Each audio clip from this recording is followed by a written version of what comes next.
Au nom du Père, du Fils et du Saint-Esprit. Amen. Grande joie d'être là avec toi en ce mercredi 7 août. Aujourd'hui, nous célébrons Saint Sixte II, pape et ses compagnons martyrs. Le 6 août 258, le pape Sixte II et 4 de ses diacres furent décapités pour avoir tenu au cimetière de Calliste une assemblée liturgique qui venait d'interdire l'édit de Valérien. Les diacres Laurent furent réservés pour être soumis à la torture. Cet événement constitue une page glorieuse entre toutes l'histoire de l'Église romaine au temps des persécutions. Et la première lecture d'aujourd'hui, c'est Jérémie chapitre 31, à partir du verset 1. En ce temps-là, oracle du Seigneur, je serai le Dieu de toutes les familles d'Israël, et elles seront mon peuple. Ainsi parle le Seigneur. Il a trouvé grâce au désert. Le peuple échappé à l'épée. Israël marche vers son repos. De loin, le Seigneur m'est apparu. D'un amour éternel, je t'ai aimé. Aussi t'ai-je maintenu ma faveur. De nouveau, je te bâtirai et tu seras rebâti. Vierge d'Israël, de nouveau, tu te feras belle avec tes tambourins. Tu sortiras au milieu des danses joyeuses. De nouveau, tu seras planté des vignes sur les montagnes de Samarie. Ils planteront les planteurs et ils cueilleront. Oui, ce sera le jour où les veilleurs crieront sur la montagne d'Éphraïm. Debout, montons à Sion, vers le Seigneur notre Dieu. Car ainsi parle le Seigneur, criez de joie pour Jacob, acclamez la première des nations. Faites-vous entendre, louez, proclamez, le Seigneur sauve son peuple, le reste d'Israël. Ici nous dit, par le Seigneur, il a trouvé grâce au désert, le peuple échappé de l'épée, Israël marche vers son repos.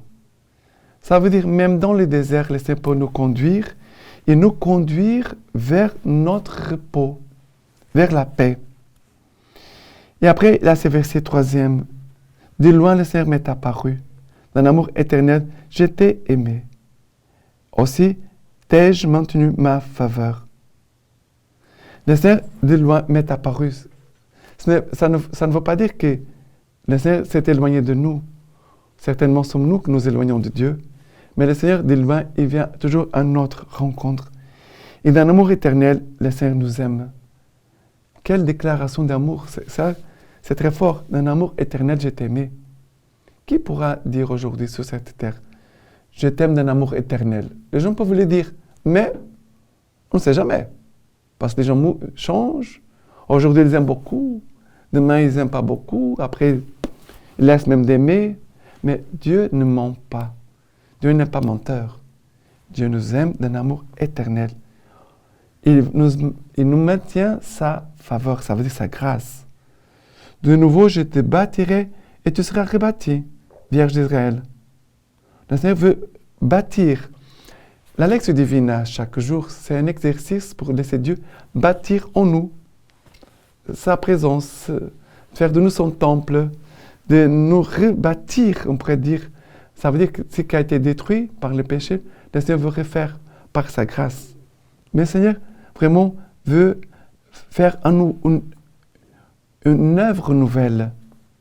De nouveau, tu seras planté des vignes. Oui, ce sera le jour où les veilleurs crieront sur la montagne d'Éphraïm. Debout, montons à Sion, vers le Seigneur notre Dieu. Debout, montons à Sion. Allons vers le Seigneur, allons vers son Église, vers le Seigneur notre Dieu. Car le Seigneur sauve son peuple, le reste d'Israël. Le Seigneur veut vraiment trouver en nous un cœur de pauvre, un cœur humble, un cœur de confiance, un cœur qui vraiment attend sa grâce, attend son action. Mais en même temps, ne soyons pas naïfs. Et nous devons toujours faire un chemin d'union à Dieu, un chemin de discernement. C'est pour cela, quand il a des doutes, il faut toujours demander à des gens de confiance, de bon discernement. Comment je suis en train de marcher? Est-ce que vraiment je suis debout? Est-ce que je suis en train de marcher? Je suis en train d'aller vers le Seigneur? Est-ce que je me laisse sauver par le Seigneur mon Dieu? Est-ce que j'ai laissé Dieu faire son œuvre de purification, de sanctification en moi? C'est pour cela que c'est très important de ne pas marcher seul, mais toujours avec son accompagnateur spirituel. On ne peut pas accepter n'importe quelle personne. Ce sont toujours des personnes de confiance, de bon discernement, des gens de l'Église, qui sont attachés au pape, qui sont attachés à l'évêque. Voilà, des gens de confiance. Nous ne pouvons pas accepter n'importe qui vient, qui dit, voilà, j'aime Dieu, j'aime la parole de Dieu et je vais te donner des conseils. Non, on peut se faire avoir. Faites très attention. D'accord? Mais le Seigneur nous aime d'un amour éternel. De loin, le Seigneur nous est apparu. Je t'ai aimé d'un amour éternel, nous dit le Seigneur. OK? Et les psaumes d'aujourd'hui, c'est aussi de ces chapitres de Jérémie, chapitre 31 à partir du verset 10. Nous dit ceci. Nation, écoutez la parole du Seigneur. Annoncez-la dans les îles lointaines. Dites, c'est lui qui dispersa Israël le rassemble. Il le garde comme un pasteur son troupeau. Car le Seigneur a racheté Jacob. Il a délivré de la main d'un plus fort. Et après le verset 12. Ils viendront criant de joie sur la hauteur de Sion. Ils afflueront vers les biens du Seigneur. Après le verset 13. Alors la Vierge prendra joie à la danse, et ensemble les jeunes et les vieux. Je changerai leur deuil en allégresse. Je les consolerai, je les réjouirai après leur peine. Et ici, le Seigneur nous dit,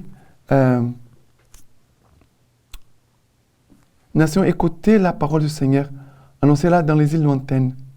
Dites, celui qui dispersa Israël les rassemble, il les garde comme un pasteur son troupeau. Mais commence par, nation, écoutez la parole du Seigneur. L'importance de l'écoute du Seigneur, de la parole du Seigneur. Et aussi, faites attention, quand on écoute la parole du Seigneur, cette parole que nous écoutons, elle est toujours liée à l'Ancien Testament, au Nouveau Testament. On ne peut pas prendre une parole isolée seulement et de faire un commentaire, n'importe quel commentaire. La parole de Dieu, elle est toujours liée au mystère du Christ. Si tu prends une parole de l'Ancien Testament, elle doit toujours faire lien avec le Nouveau Testament. Toujours, toujours. On doit faire attention parce que parfois, il y a des gens qui font une lecture erronée de la parole de Dieu ou alors une lecture partielle, comme si je voyais moitié, je ne vois pas de total. D'accord? Alors, l'écoute de la parole de Dieu, elle est essentielle pour nous, mais la compréhension de cette parole, on doit aussi la vérifier avec nos pasteurs, nos évêques, le pape, l'Église. D'accord? C'est très important. Et l'évangile d'aujourd'hui, c'est Matthieu chapitre 15, à partir du verset 21. En sortant de là, Jésus se retira dans la région de Tyr et de Sidon. Et voici qu'une femme cananéenne, étant sortie de ce territoire, criait en disant, « Aie pitié de moi, Seigneur, fils de David.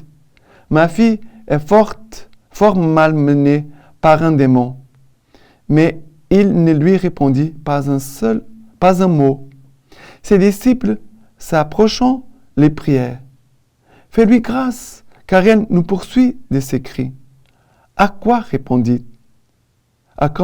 il répondit, « Je n'ai été envoyé qu'aux brebis perdues de la maison d'Israël. » Mais la femme était arrivée et s'était prosternée devant lui en disant, « Seigneur, viens à mon secours. » Il lui répondit, « N'essayez pas de prendre les pains des enfants et de les jeter aux petits chiens. »« Oui, Seigneur, dit-elle, et justement les petits chiens mangent des miettes qui tombent de la table de leur maître. » Alors Jésus lui répondit, « Ô femme, grande est ta foi, qu'il t'advienne selon ton désir. » Et de ce moment, sa fille fut guéri. Alors, ici, dans le moment de désert, dans le moment d'épreuve, la maman qui a sa fille qui est malmenée par un démon, elle vient au lieu certain, au bon moment. Elle vient trouver Jésus-Christ. Elle va crier vers Jésus. Elle va prier. C'est une prière, c'est une supplication. Et en même temps, cette prière et cette supplication, elle est pleine de foi et d'humilité. Oui, Seigneur, dit-elle. Et justement, le petit chien mange des miettes qui tombent de la table de leur maître. Alors, même les miettes, Seigneur, je les accueille, les miettes. Quelle foi, quelle foi. Et cette femme va trouver grâce aux yeux du Seigneur et sa fille va être délivrée du démon. Voilà la façon dont nous devons prier. Avec foi, avec humilité, mais on insiste. On supplie le Seigneur. D'accord? Voilà les bons exemples de foi et de prière de cette femme pour nous tous. Une Cananéenne, ça veut dire une païenne. Elle n'était pas du peuple d'Israël. Et la lecture patristique d'aujourd'hui, lettre de Cyprien à l'évêque Succexus. Si je ne vous ai pas écrit immédiatement, frères très chers, voici pourquoi tous les clergés exposés au combat ne pouvaient absolument pas s'en aller d'ici. Tous étaient prêts, dans leur générosité, à recevoir la couronne céleste décernée par Dieu. L'empereur Valérien a envoyé un rescrit au Sénat ordonnant que les évêques, les prêtres et les diacres soient exécutés immédiatement. Les sénateurs, les dignitaires et les chevaliers romains seront déchus et dépouillés de leurs biens. Et, s'ils continuent à se dire chrétiens après avoir perdu leur richesse, ils subiront la peine capitale. Les dames de qualité seront dépouillées de leurs biens et envoyées en exil. Tous les fonctionnaires impériaux qu'ils aient confessé le Christ auparavant ou qu'ils le confessent maintenant auront leurs biens confisqués, seront mis au fer et envoyés dans les domaines de la couronne après avoir été catalogués. Maintenant, je vous laisse la bénédiction par les mains toutes pures de la Vierge Marie. Que Dieu Tout-Puissant vous bénisse et vous garde, le Père, le Fils et le Saint-Esprit. Amen.